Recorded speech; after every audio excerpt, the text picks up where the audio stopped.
amine ফাছনৰ সকলোকে স্বাগতম জনাইছো যিসকল আসাম গভৰ্ণমেণ্টৰ আণ্ডাৰত জীৱিকা সখী বাইদেউ আছিল সেইসকলৰ স্কুটি দিয়া হৈছিল আৰু বাকি থকা 5242 গৰাকী বাইদেউ স্কুটি পোৱা নাছিল সেইসকল বাইদেউ কেনেকৈ স্কুটি পাব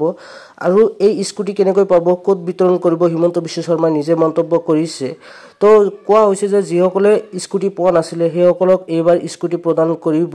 তো অতি সোনকালে আপোনালোকে স্কুটি পাই যাব পূজাৰ পিছতে তো আপোনালোকে স্কুটি পোৱাৰ কাৰণে কি ডকুমেন্টছ লৈ যাব লাগিব সম্পূৰ্ণভাৱে হিমন্ত বিশ্ব শৰ্মাই এই মন্তব্য আগবঢ়াইছে চাহক হিমন্ত বিশ্ব শৰ্মাই কি মন্তব্য আগবঢ়াইছে কেবিনেটত আমাৰ জীৱিকা সখী বাইদেউসকল আছে কিছু জীৱিকা সখী 5242 গৰাকী বাইদেৱে স্কুটি পোৱা নাছিল তেওঁলোকক আমি একোখনকৈ স্কুটি দিবৰ বাবে সিদ্ধান্ত গ্ৰহণ কৰিছো কিছু ট্ৰান্সপোৰ্ট টেক্সত আমাৰ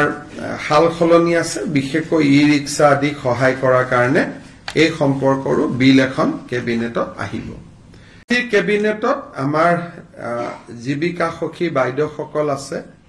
কিছু জীৱিকা সখী 5242 গৰাকী বাইদেৱে স্কুটি পোৱা নাছিল তেওঁলোকক আমি একোখনকৈ স্কুটি দিবৰ বাবে সিদ্ধান্ত গ্ৰহণ কৰিছো কিছু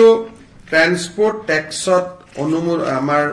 হাল খলনি আছে বিশেষকৈ ই-ৰিক্সা আদি সহায় কৰাৰ কাৰণে এই সম্পৰ্কৰো বিল এখন কেবিনেটত আহিব